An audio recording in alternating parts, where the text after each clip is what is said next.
back on the skate. But we've stopped off for one of these.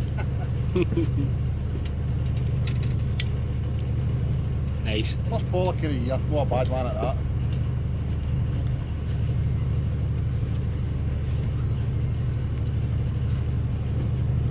Getting them back, there we go. Go down. Well, as I said, welcome back to the channel. And welcome back to Oban off the west coast of Scotland.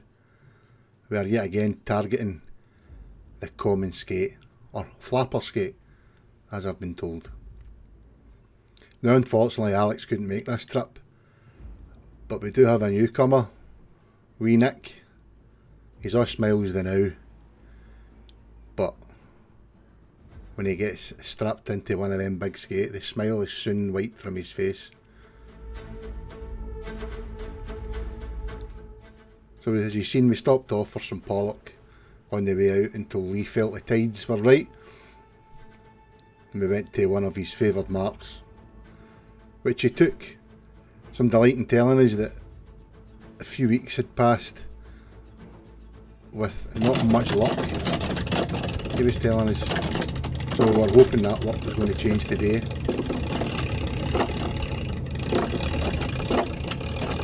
Now Lee's the skipper of the Foraging too. That was the anchor going down. Now we've got some baits heading down 500 feet. Now bear that in mind, 500 feet. Now that was a blackmouth dogfish rod that we sent down with some smaller hooks and smaller baits. It's a fish that neither of us have caught. So it would be nice to see one of them if we're lucky enough to get one. Now straight away, Lee clocked a slight bite in this rod. Dropped it. Oh, what? And this was the second one that Nick got himself ready to be strapped in. Aye, savour it. There you go, sorted. Me swear. Just chill for a minute, so I'm going to get this rod out of the way because it's got braid on it. And unfortunately he dropped that one as well.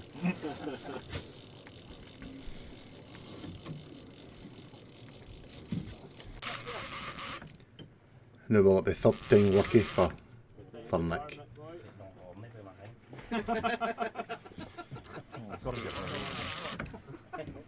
Listen to Hoddit and Doddit laughing in the background.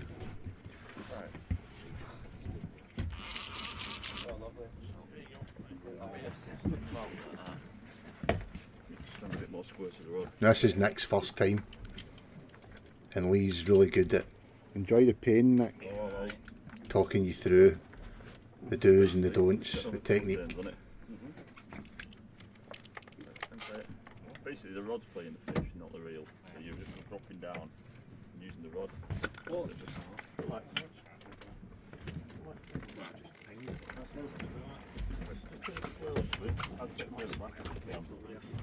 Yeah. So you basically, what do you try and wind? Just literally lift the rod. Just nice and steady, hold it there, drop and wind.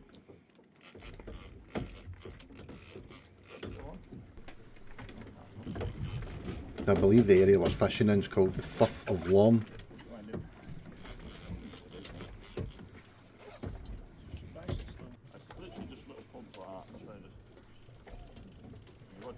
And with it being Nick's first time, it does take a while to settle in, get yourself comfortable with the gear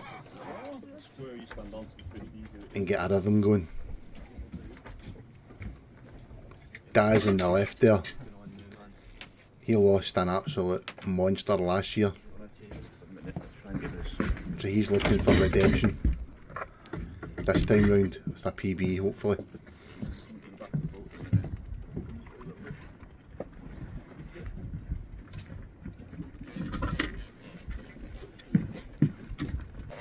If you watch Lee closely, his head's like, it's almost like on a swivel. He's constantly spinning about, checking the rods, sorting the rods. You know, he can see potential problems before they happen, and he's good at getting the rods out the road and telling us what to do, where to be, so that we can successfully bring that fish up. And as I said, 500 feet with fish anything from £50 right up until 200 plus pounds. It's not the easiest of fishing. It's hard, isn't it?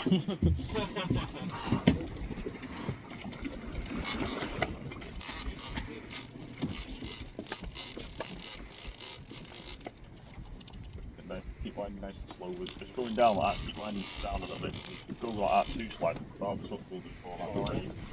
Just to keep that pressure. A little bit more.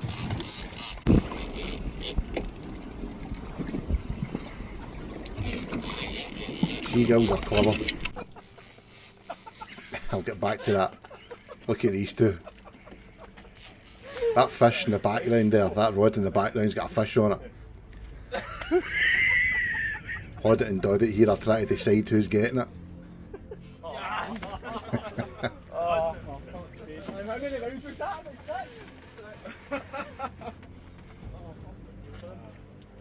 Lee's just making sure.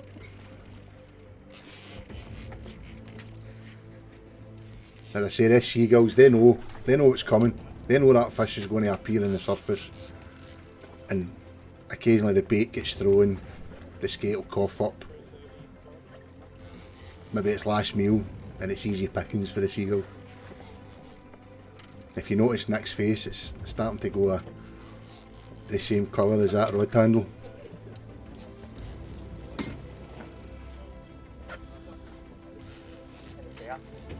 Oh yeah, he's there.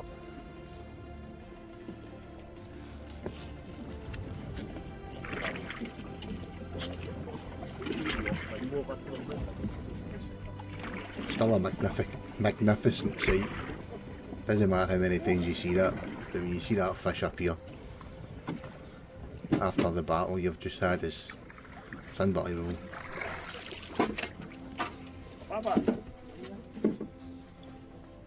And Nick get eased in and easy with a classed as relatively a small one. So you go off lightly.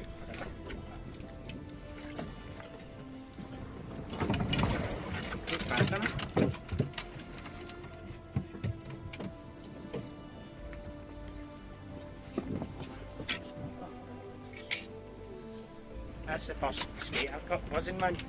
It's class, isn't it? Biggest fish he's ever caught. Nice meal. It's a wee one, I know. My back was killing us. Broke again easily. They'll get a couple of 40s now, Nick, right?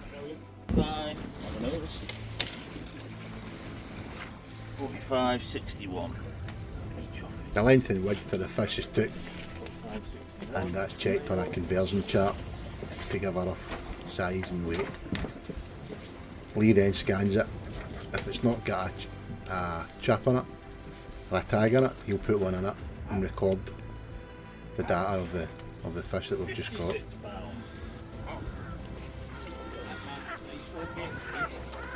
How big was it, Nick? 56. 56.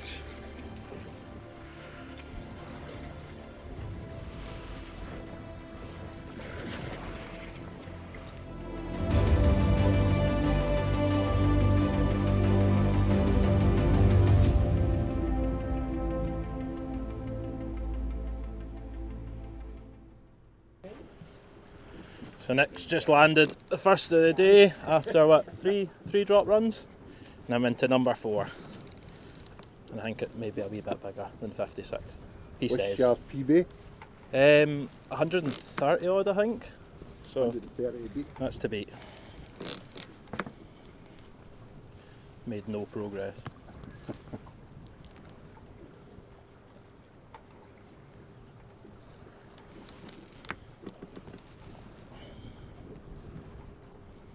You have a few feet to go. A wee bit, man.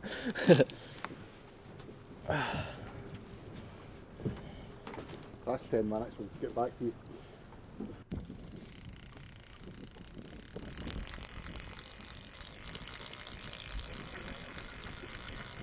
All your good work gone. Oh, that's it, away, back to the boat.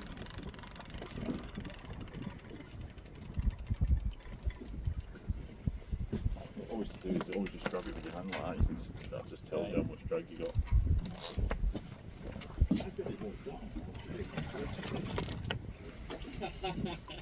They're just getting finicky today, aren't they? Aye, that's how I would describe this fight. Come Finicky. on! Fucking get in! Whoopie whoopie! Yeah, baby! Oh yeah! So now it's Daz's turn. As you probably gathered, Lee was quite happy with how things were panning out.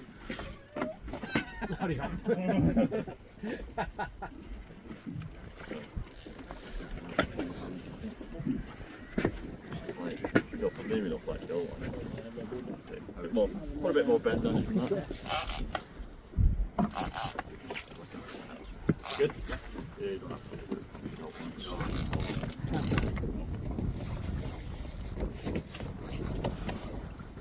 I was just sat there, only for ages.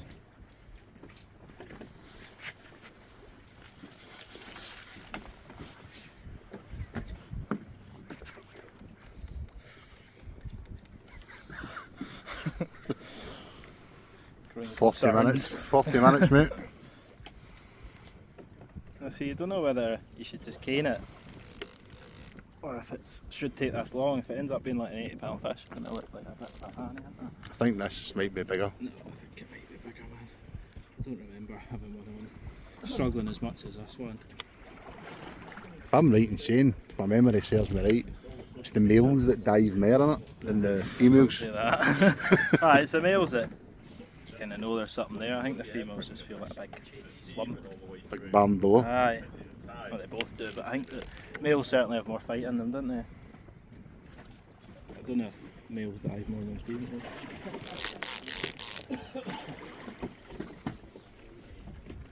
It's literally undone all your good work, innit? Yep. Right, we'll leave you to it.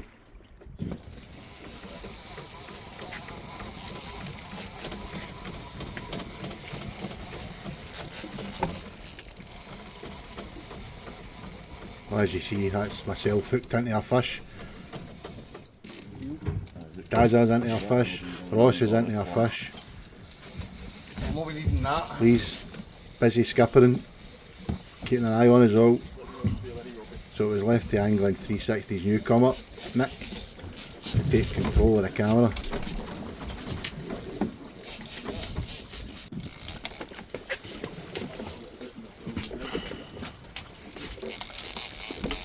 As I mentioned with the scanning, the data provided by anglers through tagging projects dating back more than 30 years has been invaluable in protecting the flapper skate and continues to help us protect them. And the official British record, 227 pounds, that was back in 1986. This can never be updated, this fish can no longer be weighed.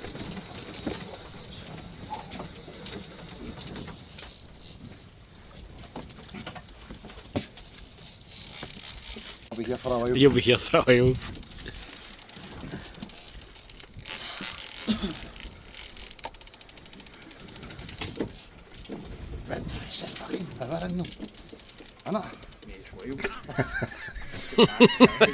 It is, as I say, it is wild, this power these fish have.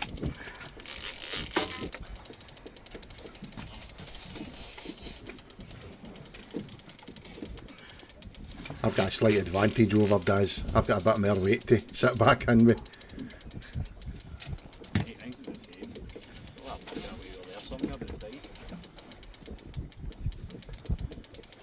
That's a 1 out of 10 for your line laying. 10 minutes wasted there. Just took a dive to the bottom again. Yeah, absolutely.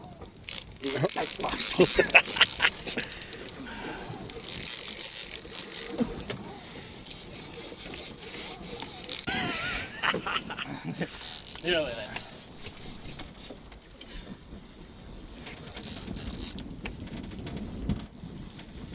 I think the big filler was well over an hour here.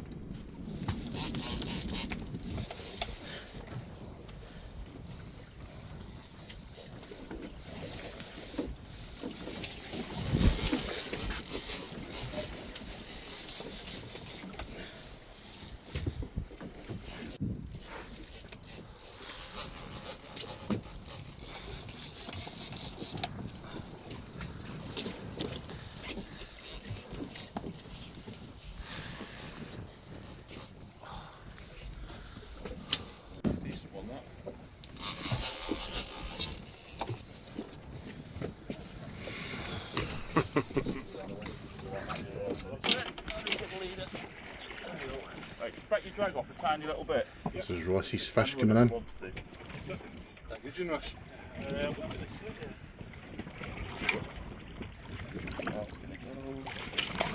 Close up on Nick's fingers in the top of the screen there.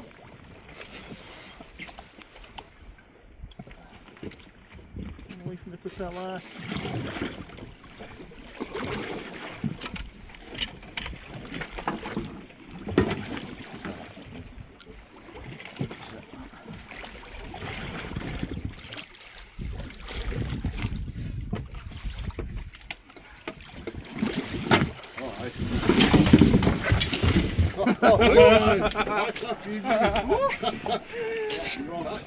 That's huge. Fuck me, man.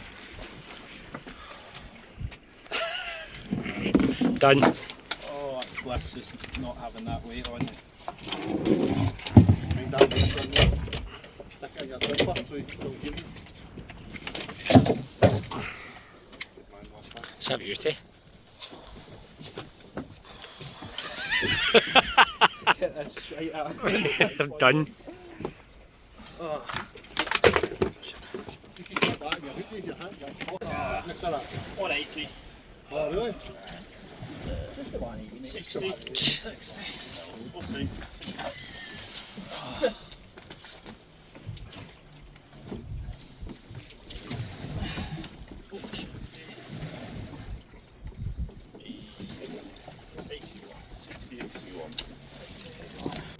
Real big on this. So did that, man. Looks it.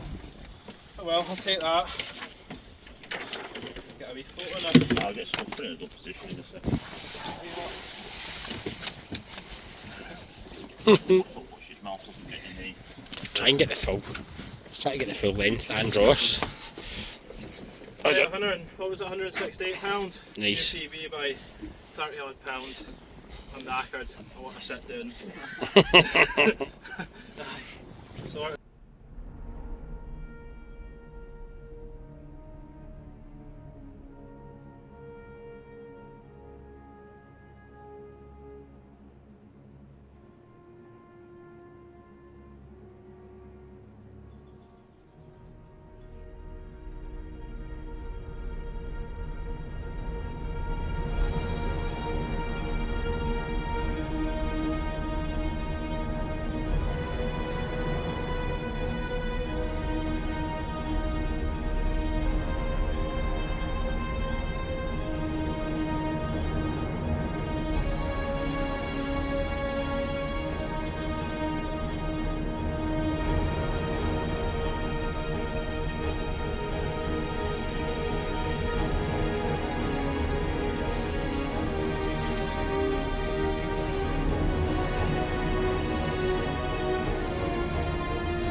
It is a male.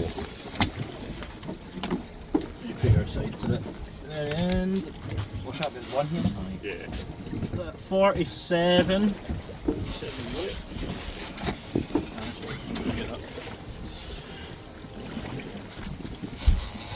47 by 62. Flat tight, 62? 61 actually.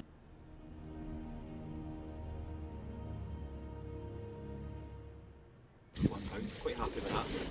Quarter of a skate. Aye, beautiful. A mini skate, a jack. Well, that's what we do.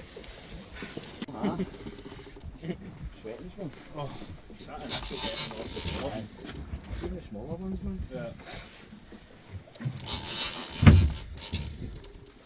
See, man, collections. That octopus one you got here. No, it's much for There. You nearly there? Looks like it, I think. Gently. Don't say halfway, for God's sake. close. Start aiming your way to the back a little bit. like guys there.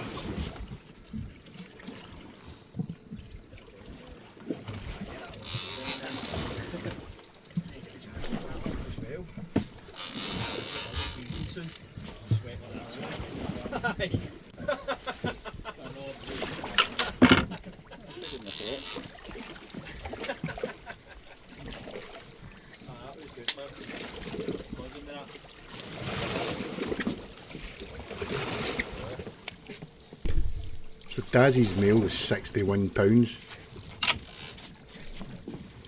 Males are generally smaller than the females. Now this is my fish coming on board.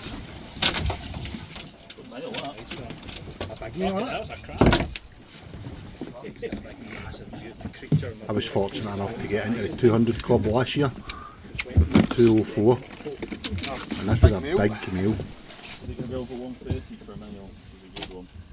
Right. No cheating, got me taken. I'm feel sweaty. Sweating your melting. Fucking back He's now. rigged. Killing me, man. You get the nose, I'll get the whip Good fun, isn't it? Oh, magic.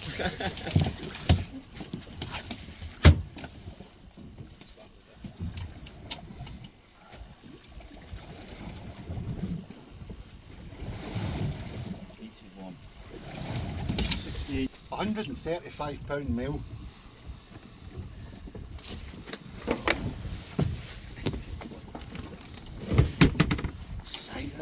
That's huge.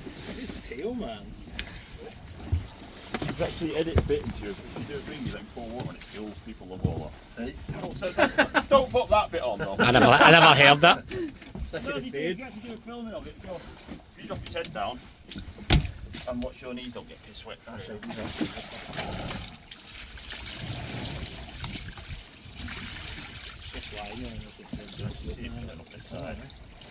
Sometimes you see them, see the water there now. It's that can breathe now. If you think about it, it's at its hardest bit of fight. Now it needs its air more than ever. So on a hot day, especially like this, cool the deck down. Because he's all this. I was just about to ask that. You fight with each other. Is that what it is? Yeah.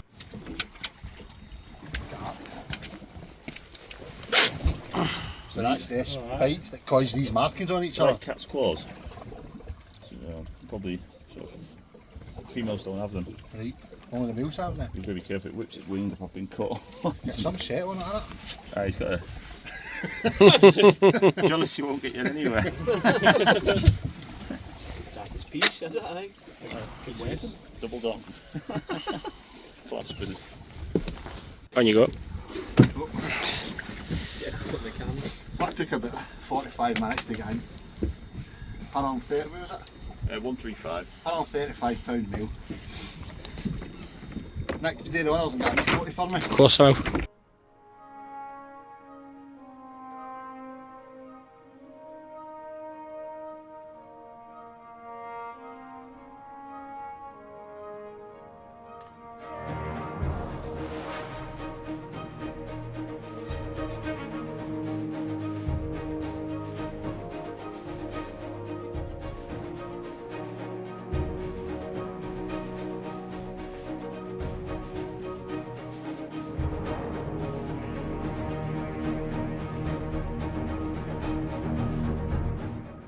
Sure you'll all agree it's a pretty spectacular looking fish.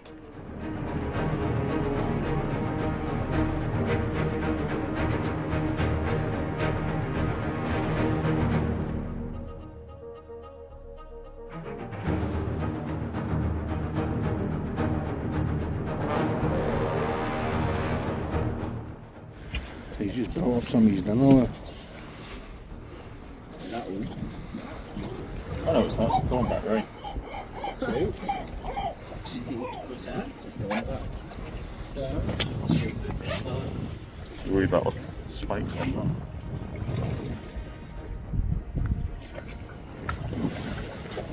Was a thorn back, right? That creature. You worry about spiking little things like that. You must have some pain barrier. Good find. Oh, anyway, back in the game. His famous wee pat in the nose.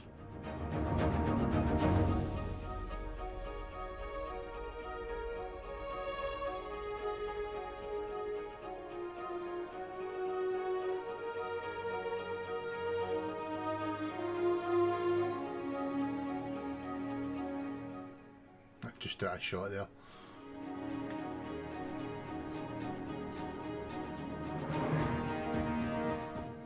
Still an amazing sight, seeing one of them just with a graceful flick of his wings. Away he goes. Big fella's happy. Daz is happy. Nick's got a smile. Everybody's happy.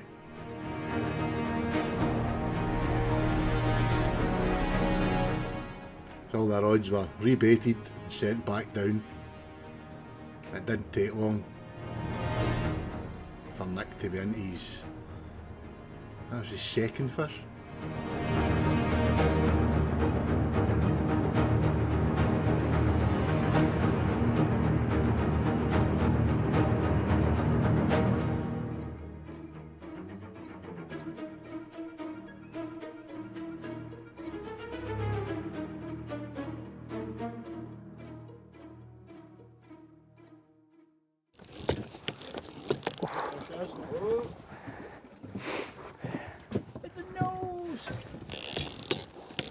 Now you've lost any spring stars. You can lift the rod higher and then just back down to there, so like that, and then drop on line. To there, and then up. If you go down there and go straight, you've got no spring in you. It's coming over to peck its eyes out.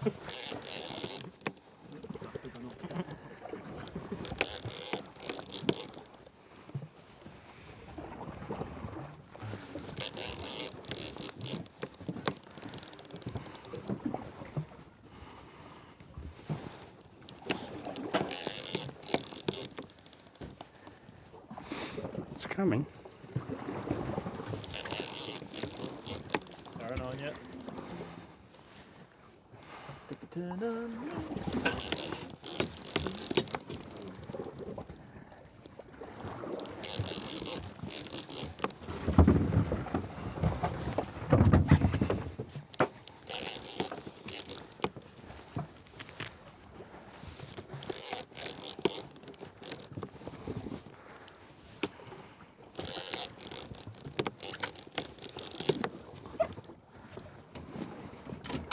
Barbie.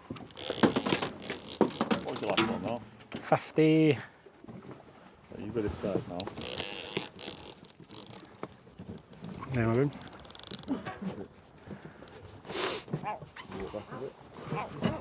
Just like that there.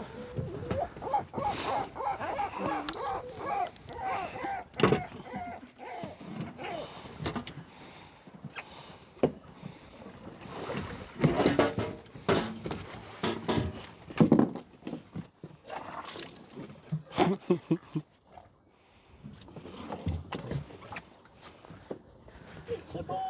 Another wee boy. This here.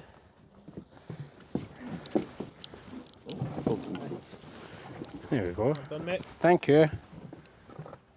Well done, Nick. Buzzing.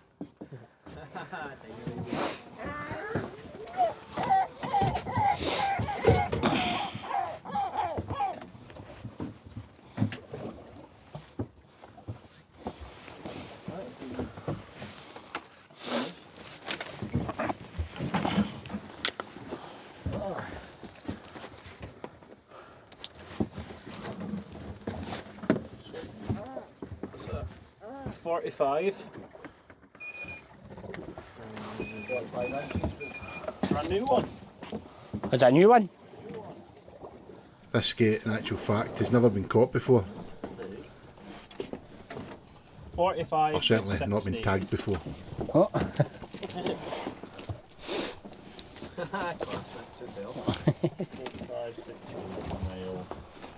Is that a new PB? What was your one? 51. Right, 51 I think. What? Well done on PB, 54. 54. Nice big miff, son. Aye. Like a face in. Nice, stick your hand in, man. Party it. Called the skate rub. Everybody does it. Get your photo in it. Aye.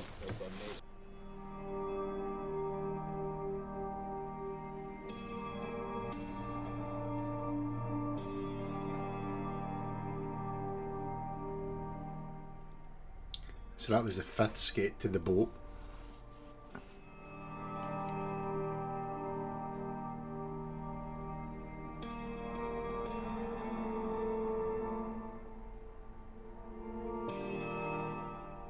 Even as I watch this back, the sight of these fish just gliding off is, I just think is unbelievable. Look at that. Big gulp of air. Couple of flicks and on its way down 500 feet.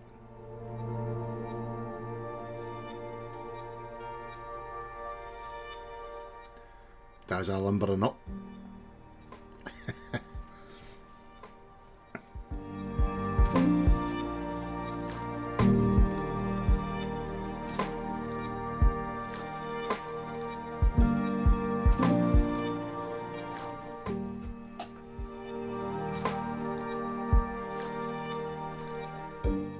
Told you, I'm never far away. That's fucking incredible, isn't it?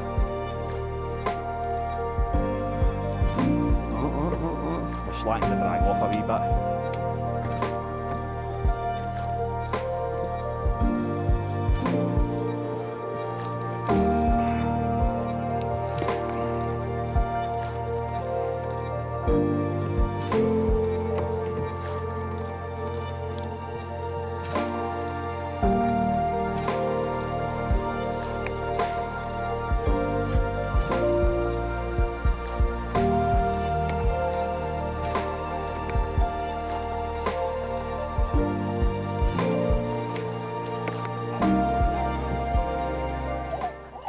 Special fish. If you've never tried it, I highly recommend giving it a go. Oi, oi!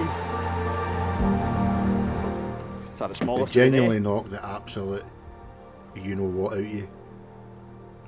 I mean, you see the colour of them appearing for the depths, it's just, I can't stress enough how amazing the sight is and how rewarding it is when you see it. £53, which is considered a baby in these parts, but pulling it up says otherwise, but all the... Aye, very pleased with that. The second of the day. Aye, record time, that's 25 minutes. I think that's a PB for the forays in terms of bringing the fish in, but just look at that. How can you not enjoy catching that, regardless if it's considered a baby or not? Aye, fantastic stuff, pleased.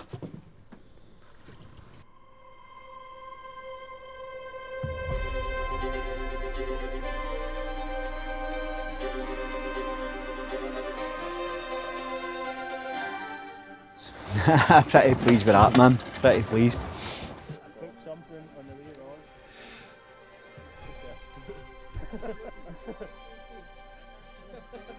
Now the footage wasn't that great, but Nick actually got his 3rd 50 pounder.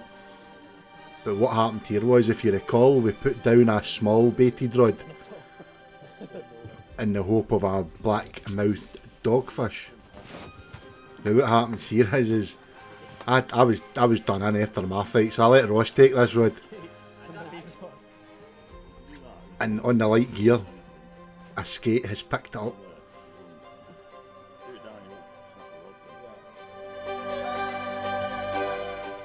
So Ross had a bit of a job in his hand, no harness, light rod. I think it's braided line as well.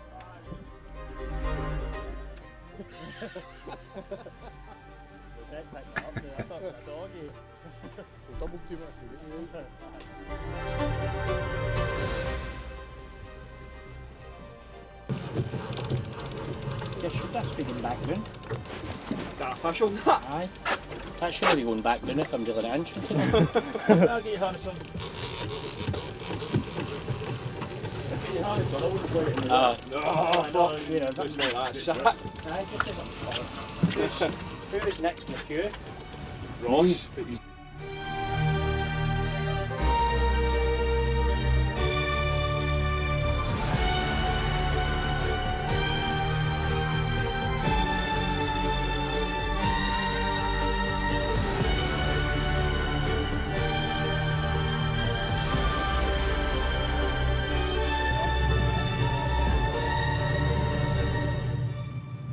See, Ross showed a lot of composure here to deal with this. He managed to get the drag set in the reel just in the nick of time. Watch what happens.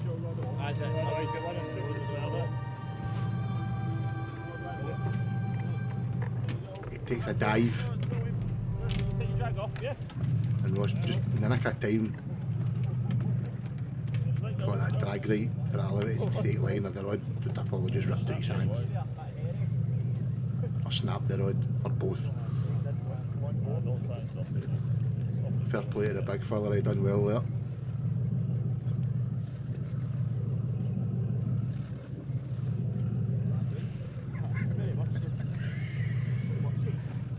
That fish is just making its way down the bottom.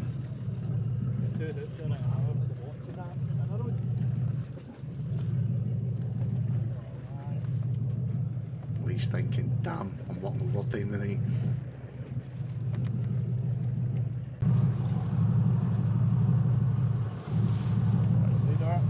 Back a little bit off and walk back, because if I've got full fish this way, you've got to let a bit slack off, otherwise it's probably going to sit down.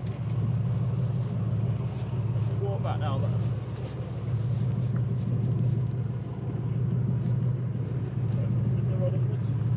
There you go, you can see the smaller hooks.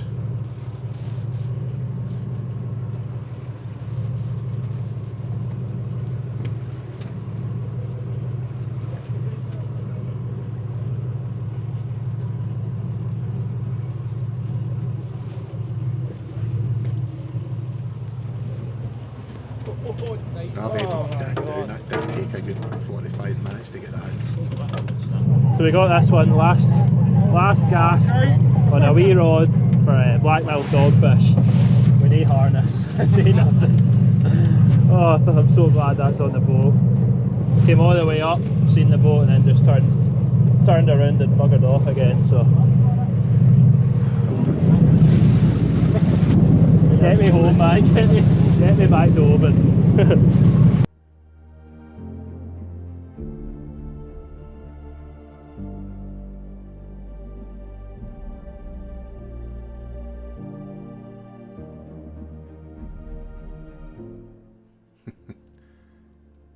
Magic.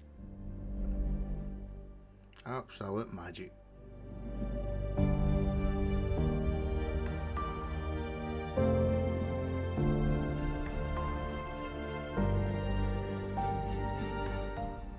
And no a bad sunset on the way in.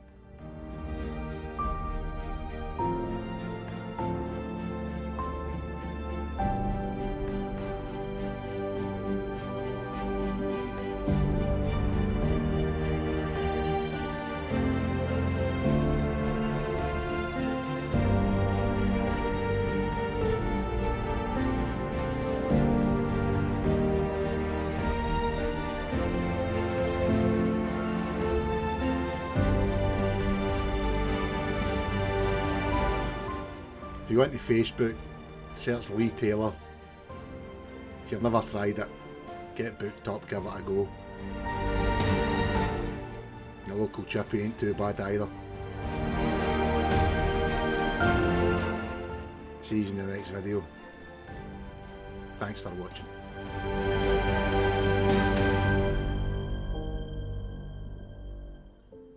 HJ back.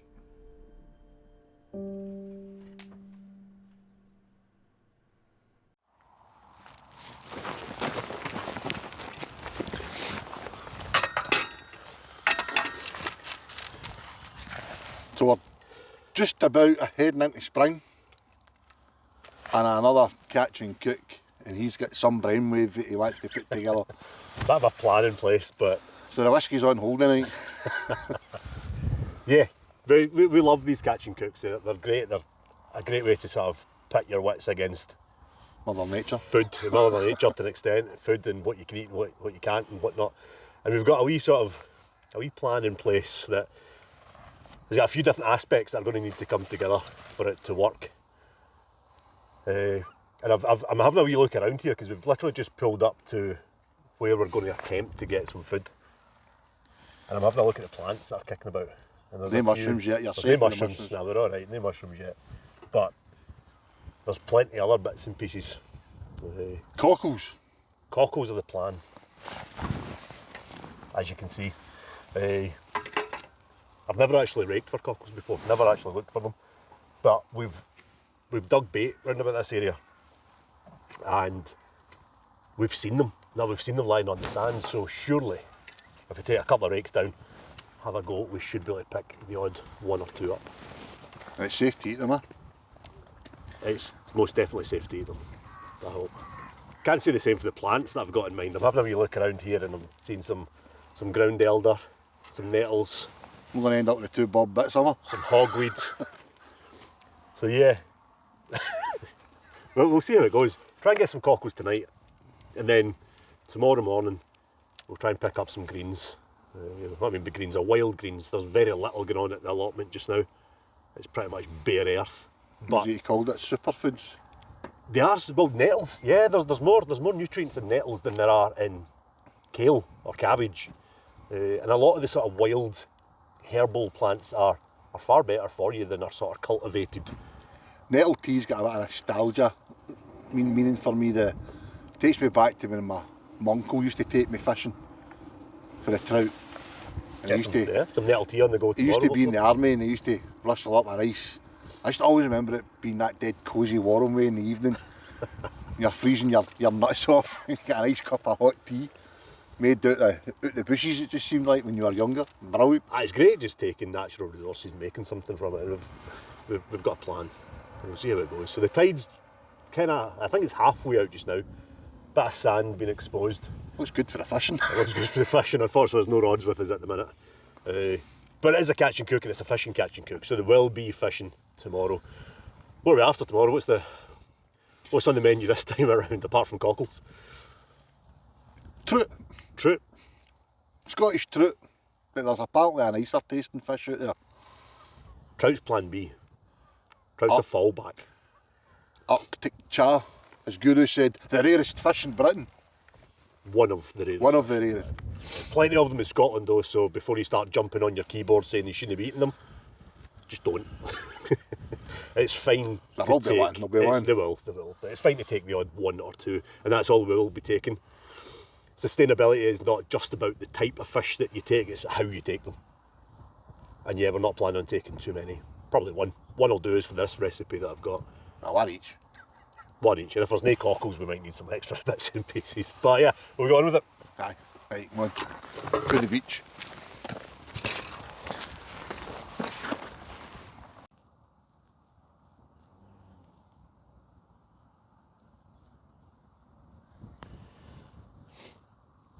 So there we go. Just literally get out the car here and we've come across something that might be quite useful for us. Wild plants, that's the sort of theme, or one of the themes of today. And this stuff here can be pretty useful. Ground elder, or herb, I think it's herb Bennett it might be called, herb Gerard, herb Bennett, one of those two. And it was a herb brought over by the Romans. If it's good enough for the Romans, they like their food, so it's definitely good enough for me. So we'll pick up some of that. It's got, that stuff's maybe a wee bit over. We're looking for some fresher stuff, some lighter colour stuff. That stuff here, just as the leaves begin to open, is pretty good. And it tastes very much like carrot. So yeah, that sort of carroty, parsley sort of taste is very herbal. Whenever you eat sort of wild foods, or first of all, if you ever eat wild foods, make sure you research it properly. Mushrooms get a bad rep, but some plants are far more deadly than any mushroom that we have in the UK. And some of the really toxic plants look very similar to some of the plants that you can actually eat. So yeah, research it properly before you do. But when you do, don't expect them to taste like anything you buy in the shops. It will not taste like cabbage. It will not taste like kale. It will not taste like rocket. They've got a taste of their own.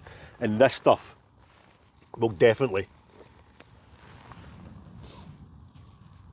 be handy for our recipe tomorrow. We'll use it as a parsley substitute, along with a few other bits and pieces that I've got in mind. But yeah, good start. We'll take a load of this while we wait for that tide to go out a little bit. It's getting dark. We're not here in the dark for any other reason other than it's just the tide times. Low tide, the only low tide we were available to come down on, just happens to be in the dark. So we've got our head torches there. It shouldn't be too much of an issue. But yeah, no special reason for the darkness. But yeah, let's get going.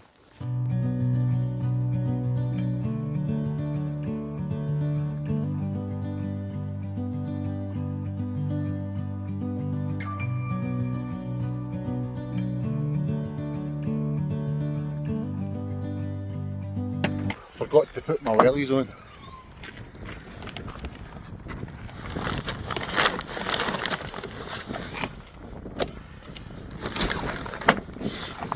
Easy mistake to make. Yeah, so we've walked out across the sand there, and we've come across a few just sort of dotted around the sand. They're not huge, but it's a sign that there are cockles there. And to be fair, we've been out 5 minutes. We've come across a fair few already. Like I say, they're not huge, but they are just to supplement the dish tomorrow. We're not relying solely on these, thankfully. But we'll give it a go. We'll see if we can pick up a few more. Hopefully some bigger ones. Give it an hour or two, see what happens. So we are finding them. There's plenty there. But they're just a little bit on the small side. I've actually broken that one open, but you know what?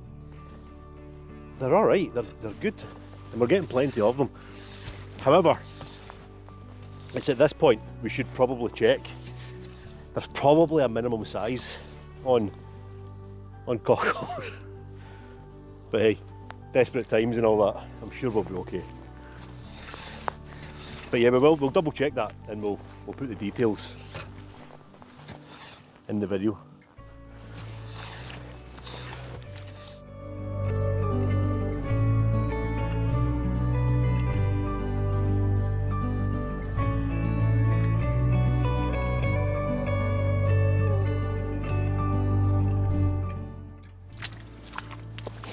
So much doing man, not on a bass. You think you found an absolute clonker.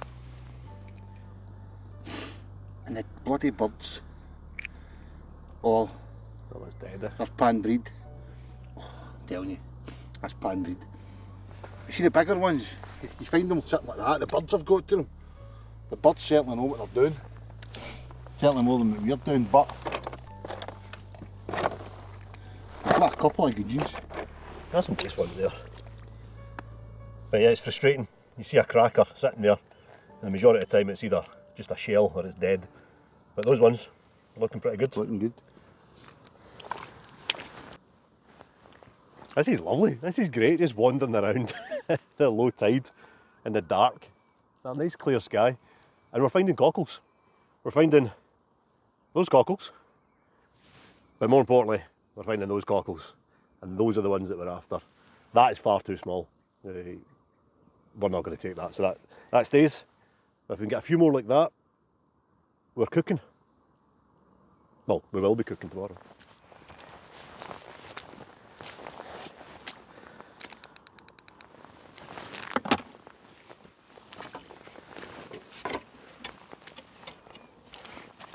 Should have left these in the car. They're just sitting about the beach.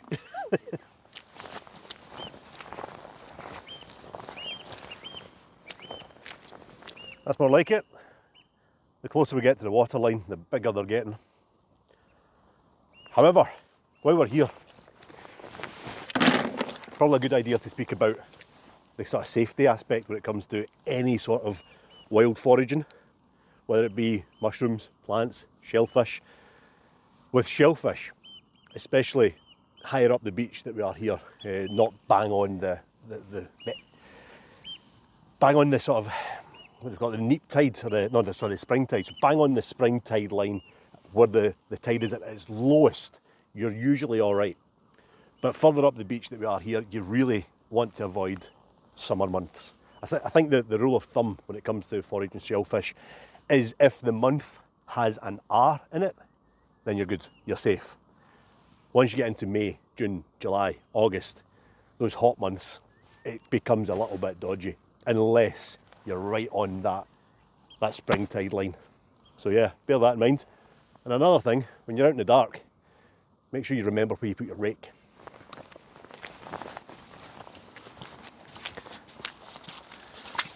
How are you getting on? Because I'm saying shite. Oh, there you go.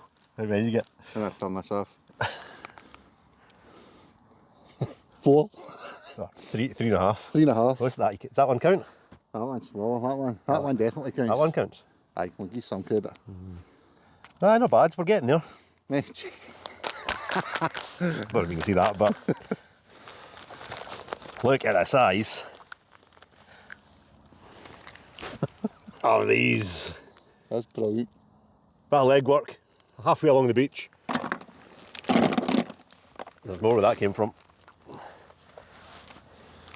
All of a proper size. That one doesn't count. That doesn't count. I'm not in that.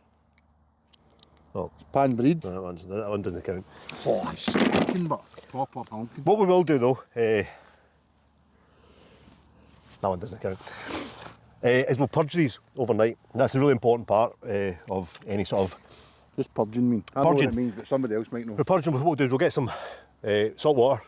We're on the salt water, we're on the water line anyway, so we'll fill the bucket up with salt water and we'll keep them in salt water overnight. And we'll probably keep them in the salt water until we need to use them tomorrow. At low tide, they're in amongst the sands, even when the water's over the top of them, they're in the sand and they take in that sand. That sand becomes entrapped inside the actual bivalve, that sort of.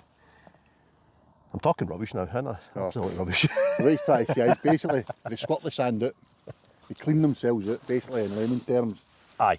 So we keep them in the water overnight. They get rid of all the grit and the sand that's inside the shells at the minute. No, he's fine with him, he's all excited because he's fun with I didn't expect it to be as good as that.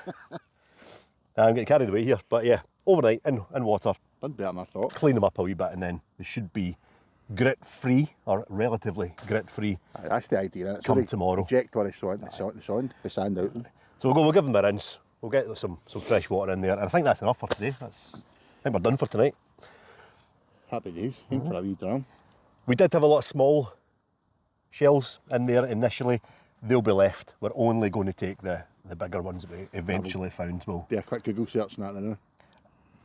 aye, but even then, we'll leave the wee ones. Even if there's no size limit on them, there's no point in taking all those. We've got. Take what you need. Yep, exactly. Only what you need. Sustainability and all that. Right, on to. We keep looking down at that, though. I know, Tough I mean, ourselves. there's a fair. I don't know if you've seen that there. Fair amount in there. But yeah, we'll only take the bigger ones. We're heading into the water line. We'll head down to the water line. We'll see you guys in the morning. What's the plan for the morning? Don't know, look what we're on yet. Weeds. Some weeds. Wild garlic. Ground elder. Hogweed. Brambles. Bittercress. Dandelions. Nettles. Nettles. Well, can't help myself. It's like with anything, fishing, mushrooms, shellfish, I'm still looking. Enough is never enough. It's a wee treasure hunt. But yeah, we've got on a bucket, we're going to fill it up with some water. Give them a bit of a rinse off first. And then I'll rinse them off and then I'll maybe go a wee bit deeper, get some fresh water in there, fill the bucket up quite high. So it's going to be fairly heavy. And that should keep them fresh, it should keep them nice overnight.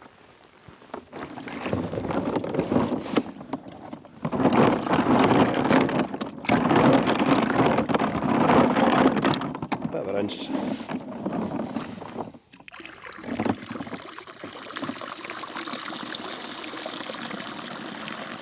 Try and get rid of as much of that grit as possible.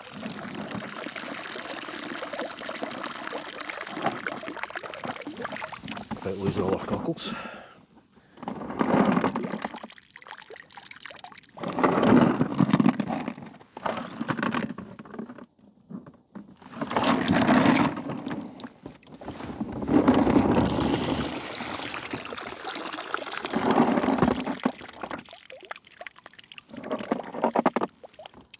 you can go back.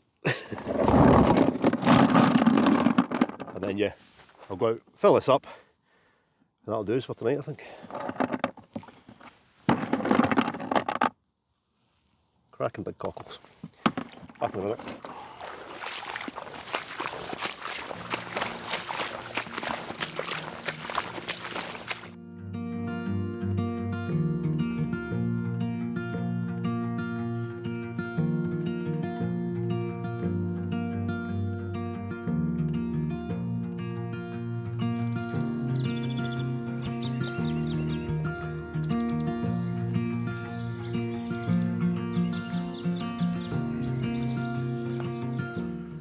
Well, morning. As promised, back out looking for leaves. And we've come across, well, I knew this patch was here. Still nice and young, still nice and tasty. Wild garlic, probably the most sought after wild green there is, and for good reason. It smells fantastic, it tastes great, and loads of dishes. So we'll take a load of this. It's a lot younger than I thought it was. I pass by here most days, and I thought it was up a wee bit, but it looks great. And this will do us for a couple of months, you know, it'll be here for months, it'll be available. A little bit later on in the year you get little white flowers on it. The white flowers are even more pungent than the leaves, so yeah, I look forward to them. But yeah, let's grab a load of this stuff. I'm conscious of time, I really want to get out fishing, so we'll do this pretty quickly and we'll see what else we can find.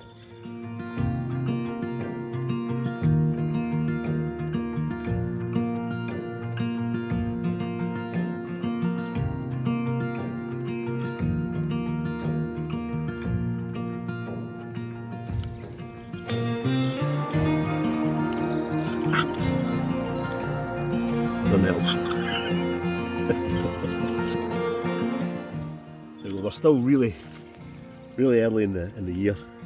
It's at mid-March. We've got plenty of these just coming through. Everyone knows these. Stinging nettles. But the tips of the bigger plants are great.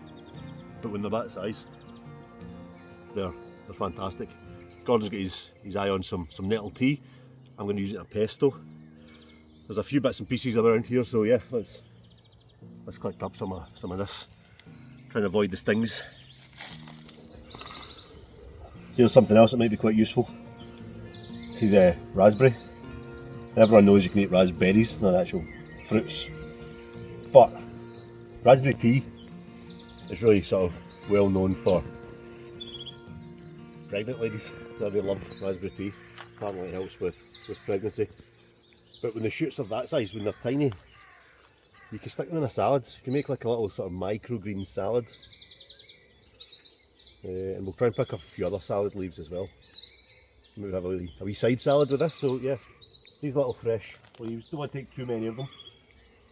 Obviously because we want the plant to actually go into leaf and then flower and then fruit. So we'll take a few though.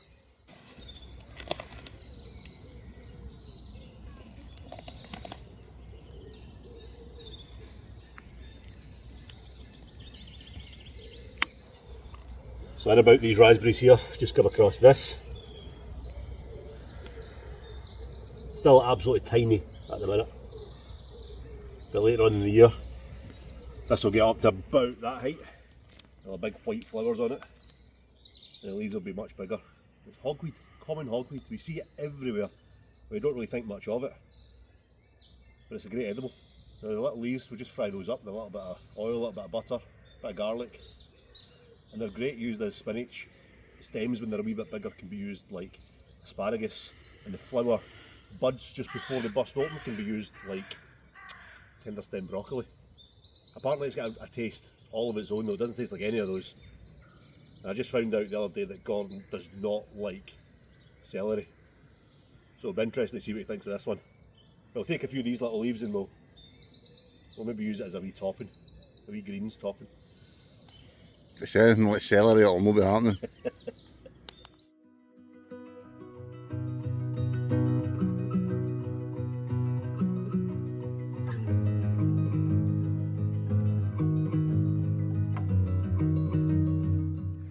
So yesterday when we were picking the ground elder, when we were out for cockles, I was talking about the Roman name or the other name for ground elder being, I thought was Herb Bennett. It's not, it's Herb Gerard. This, however, is Herb Bennett. Wood Avens. We're not going to take any, it's really the root you want to take for Wood Avens. The roots taste very much like cloves, so they're great for adding a bit of spice and a bit of flavour to soups and stews and curries and things like that. The leaves not great, but yeah, that is Herb Bennett, I'm sure. But we're getting there, a few bits and pieces. I'd like to find some dandelions and some bittercress. But we're struggling a wee bit here. I like to go fishing. Let's go fishing though. Done. So there we go. Something else that we're all pretty familiar with. Don de le Lion in French. Tooth of the lion, dandelion. Another edible. Got a few of them. They're not in great nick, to be honest. We'll see if we can find some better ones. And maybe that'll go in the salads. It'll help the salad along a little bit. Let's see if we can find some better Don de le Lions.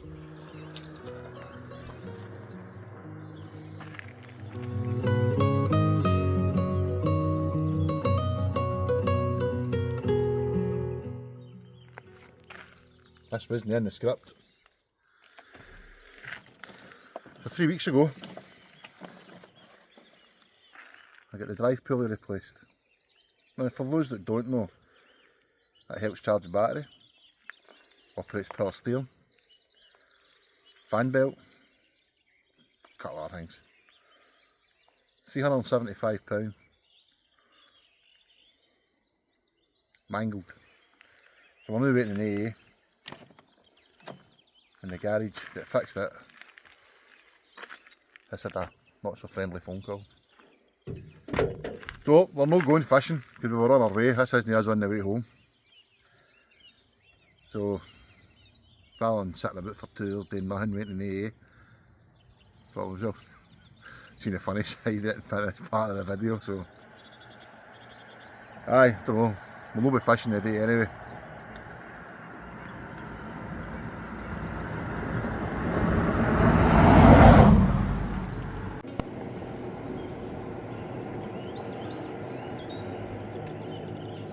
He's still foraging, look. Well, you need to take the opportunities when they occur, don't you? Something else to add to the basket that's never really going to get used today. That's a really good one to get. Sorrel. Kind of lemony, citrusy. Don't know what I'm going to do with it now though, but found it.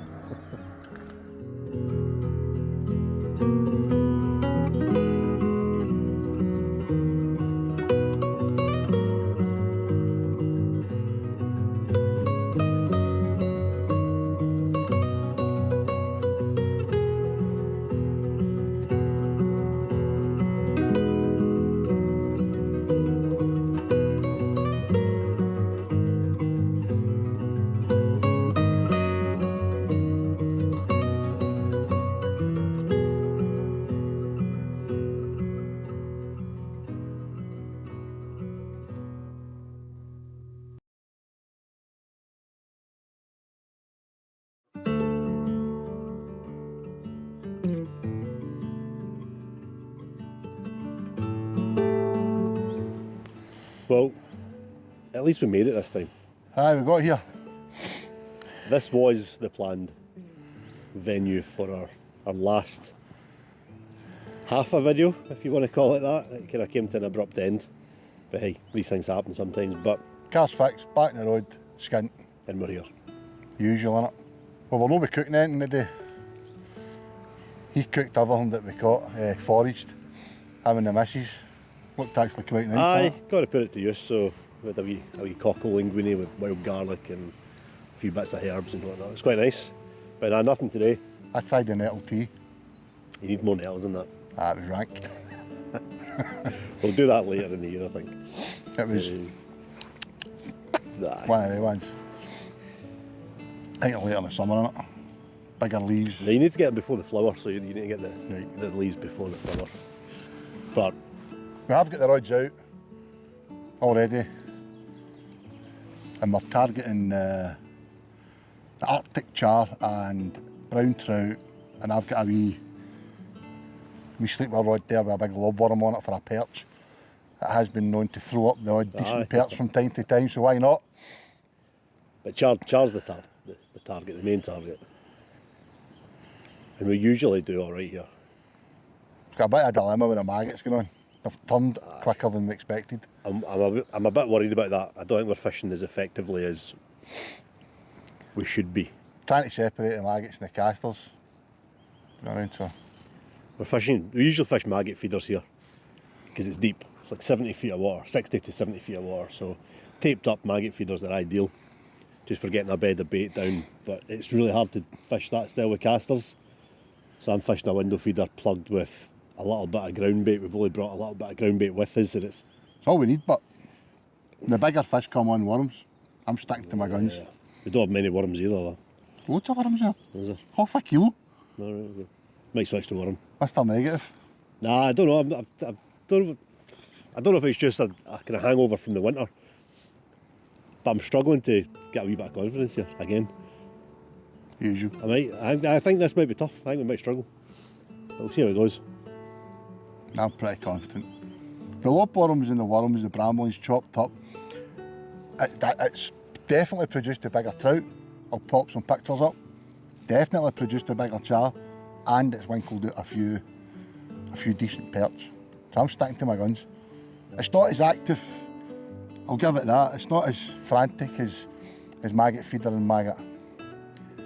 But would you rather catch a nice big trout or a big char or a load of wee ones? I know I'd rather.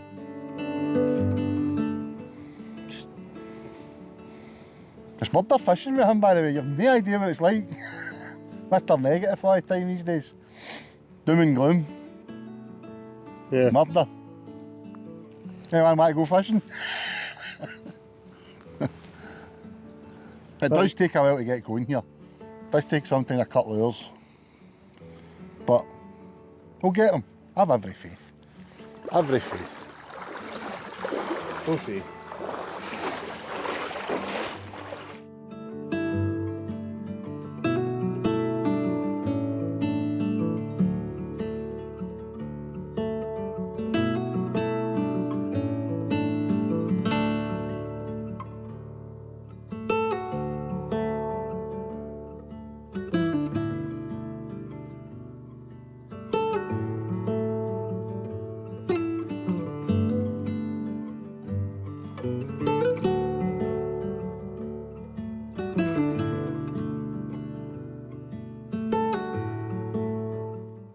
So we've done a char video before,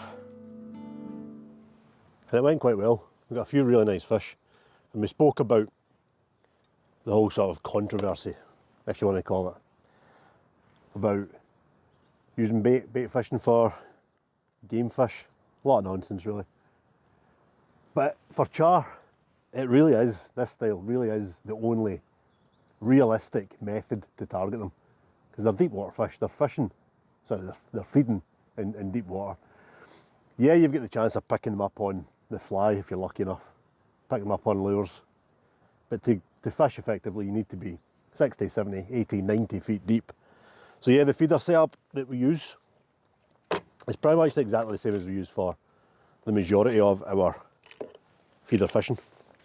My go-to, always my go-to, helicopter rig.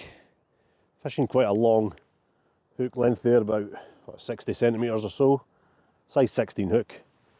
And like I said, normally it would be a maggot feeder, taped up just to keep the maggots in a little bit longer to allow that feeder to get to the bottom without the maggots escaping. However, with casters, it is slightly different. But Gordon informed me that we've got loads of worms, so that's kind of perked my confidence up a little bit. So we've got a selection of baits. I'm going to use the casters, they're there. They're not looking great, but I'm going to use them because it's a shame to waste them. So fill that window feeder up. Some casters, some chopped worm. Now the chopped worm is now giving me the confidence that I was lacking a second ago. Remember what you waited to have prepped it up? I didn't know we had as many, honest. I thought you just had a little bag. And I'm going to leave, we've been sifting out, or Gordon's been sort of sifting out as many maggots as we can from from the casters, but I'm going to leave that just now. I'm going to leave that for hook baits. And I'm just going to skim it off with a little bit of fish meal ground bait.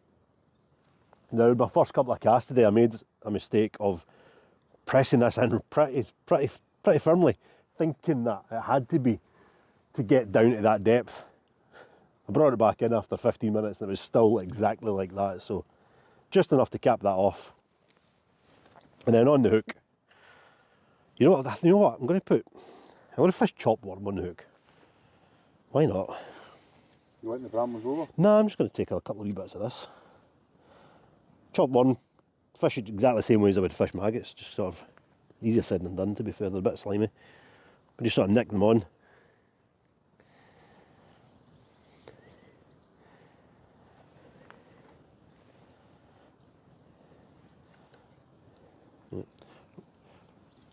Suddenly regretting my decision now. It's quite hard to hook chopped worm.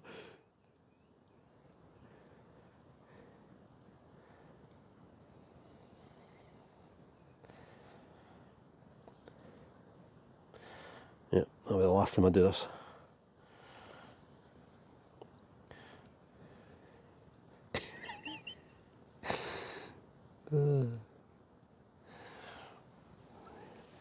There we go. Let's give that a go.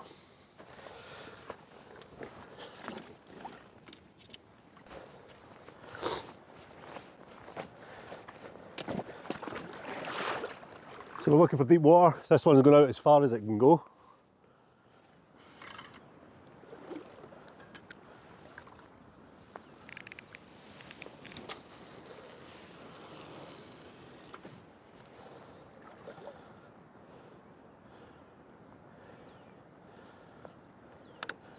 And we'll count it down.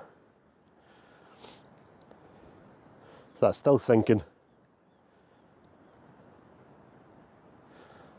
Let's hit the bottom there. So that's 30 seconds.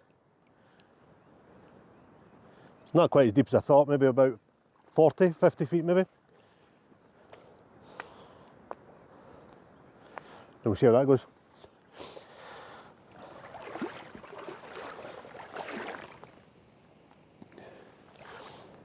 So it is worth noting that in the Scottish Freshwater Fisheries Act, when game fishing for any game fish, whether it be salmon, trout, char,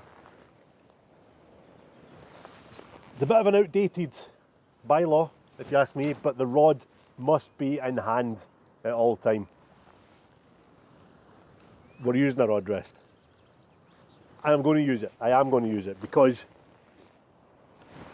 the reason for the rod being held in hand is so that you don't set it down on a rest and wander away and do whatever it is you're doing, leaving fish tethered.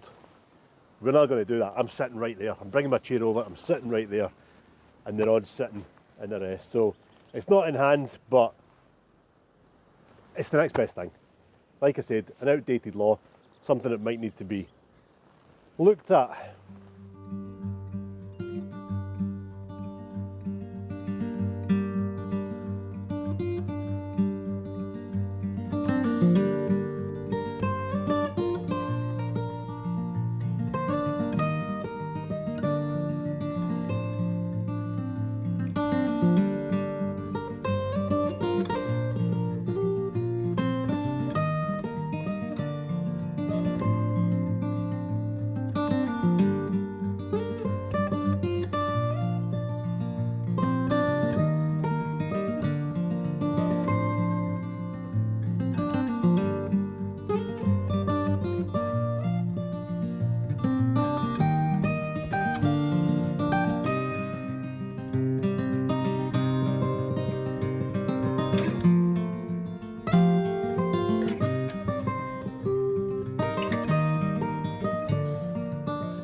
Couple of wee bites there, there we go.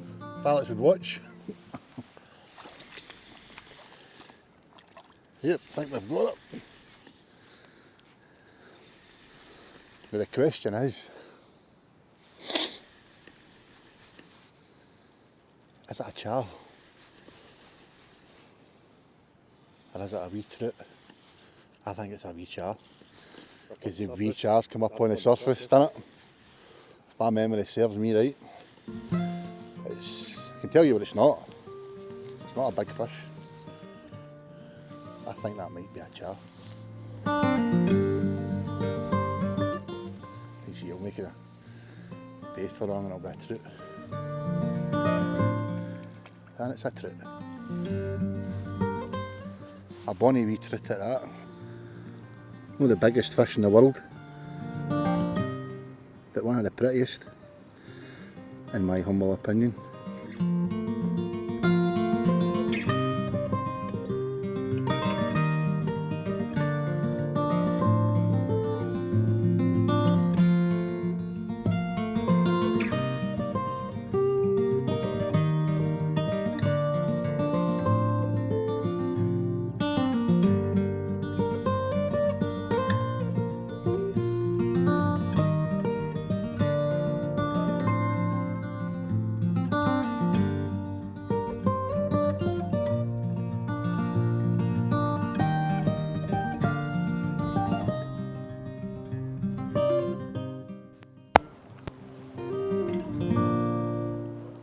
Fantastic bite there, but I don't know if it's still on.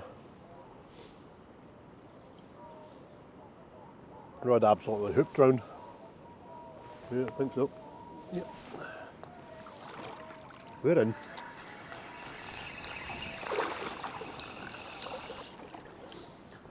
That rod was miles out.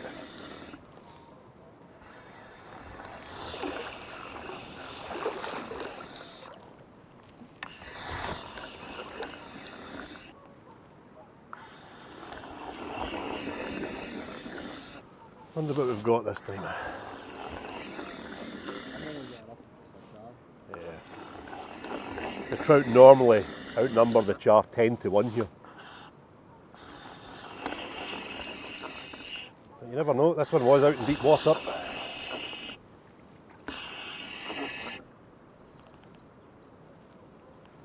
It's a char. It's a char. It's a nice char.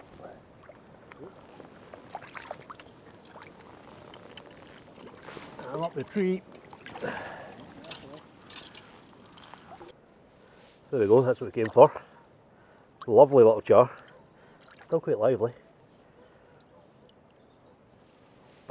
Keep them over the net. Look at that, they're just lovely. Stunning looking fish. Don't know how well the camera's picking up the colours, but the lilacs and the purples.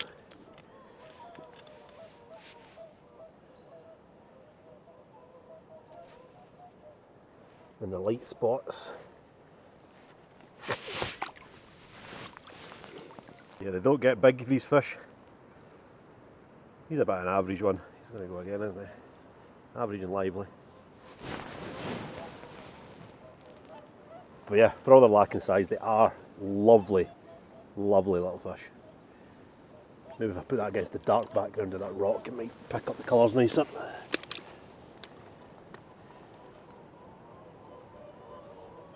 Quite a silver fish. A little hint of orange to it.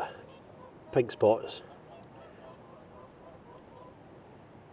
Yeah, special wee fish to catch. And I always love coming up and getting a couple. Get him back. Yep.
As strange a bite as that was, there is a fish on it.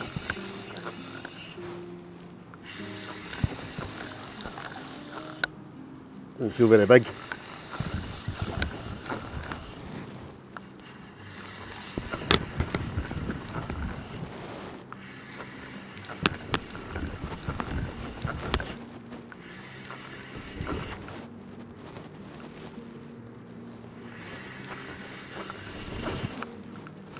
Found a bit of weed.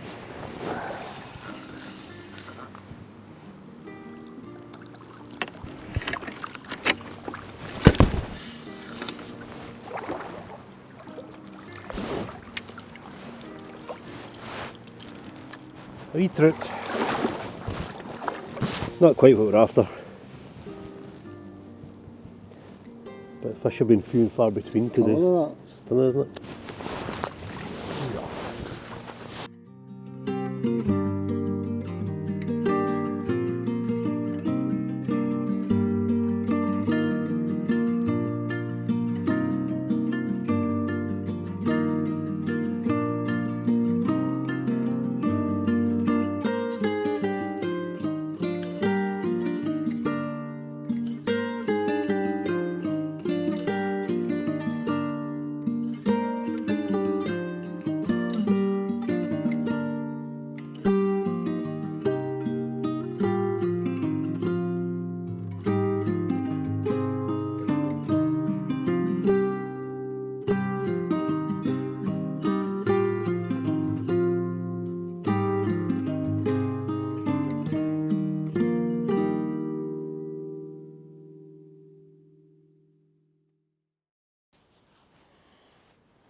Well, the sleepwear rod's been absolutely out for the count today. Not a single beep on it. One of the things that I like to do when we're doing this style of fishing is although we sit with the rod, maybe a maggot rod, waiting for the bites on the feeder. I've always enjoyed having the alarm. Everyone enjoys the sound of an alarm going off when it's a run.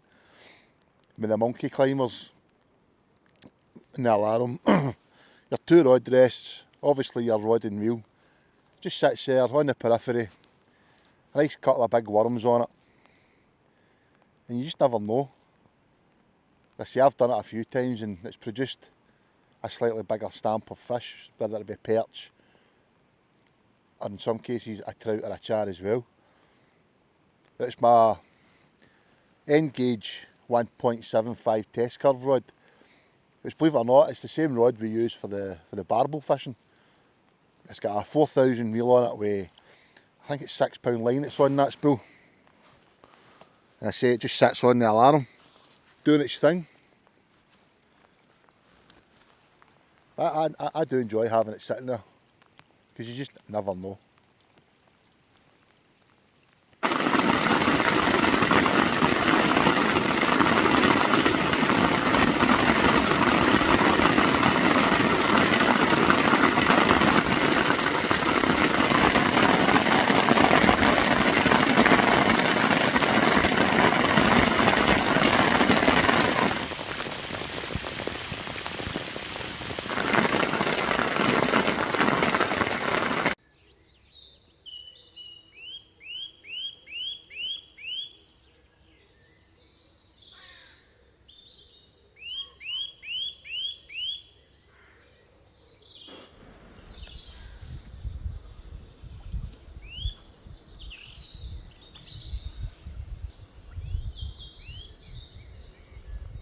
Hold on, I'll zoom in. You're going to need to zoom in a lot for that one. Do you ever get the feeling that something's trying to tell you something? Aye. Aye. Aye, right now. Chuck fishing. Aye. Honestly, everything that could go wrong with this video, I think went wrong. So we started off one evening on the beach, foraging for cockles, with this lovely, fancy Italian dish we were going to cook by the Loch side. We then went and picked some wild herbs, wild garlic and stuff, dandelions and all this kind of stuff. It was looking, all looking so good. good. Then the car broke down. Sat about for 3 hours, picked up. You had to get a train home. I sat, ran out of whiskey. Just things were going rapidly downhill. Didn't get out fishing for 2 weeks. Had the skate trip in between, which he couldn't make. In 3 weeks since I've been out 3 weeks, fishing. 3 weeks, 3 weeks, aye. And nothing's changed for you, has it? It's been the best 3 weeks of the winter, to be fair. Oh, Jesus, man. I've had one fish, that wee daft trout. You've had a few wee, I've had about 6 fish, but all in about half a pond. all in. Tiny wee trout. And we didn't come for trout, we came for char. But at least we got one half Got decent. one. We got one, which is something, I suppose. And then eventually the sun started as well. The sun's come out. I think the maggots have... It was the same maggots that we bought for a couple of weeks back. 2 weeks ago, aye. Normally you get maybe 10 days and then they start turning, but they looked alright on Thursday when we planned to come back here. So I'll maybe take the blame for that, man, but 50% maggots, he says. aye. 50 maggots in total, maybe. But I think taking them out the fridge last night might have been the downfall there. Thought I was doing the right thing. aye. A hint of spring anyway. Spring is in the air. Aye, we've had hailstones. Eventually today, but it's nice. It's quite warm now. It's quite pleasant. But We've had hailstones, rain, wee bit of wind. I think I've had enough of this though. You? Aye, aye. We've got a few hours left. We're going to go and chuck some metal about. Some Tobies for some bigger trout. Aye. We'll go to another loch just down the road. There's a wee bit of a chop in the water, so that's good. We'll see if we can actually get some trout by design on some lures. I remembered one thing, but which is absolutely no use to us. What's that? Remember if I got it in the pheasant dish you made?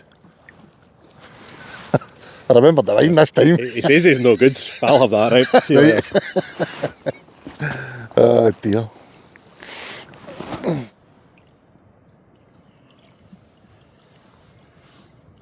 Alex into a better fish by the looks of it. We'll keep this on the tripod.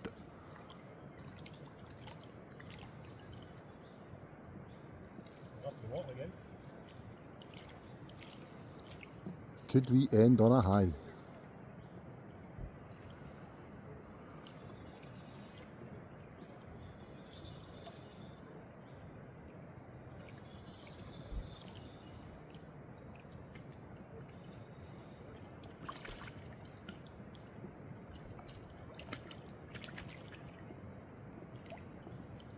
Trout. We'll go and get a look. Oh, if that was a char, that would have been a nice one to finish with. Lovely little brownie. Absolutely beautiful. Very few spots on it. Yeah, they're all different, every single one. But nah, not the char. But probably the biggest fish of the day.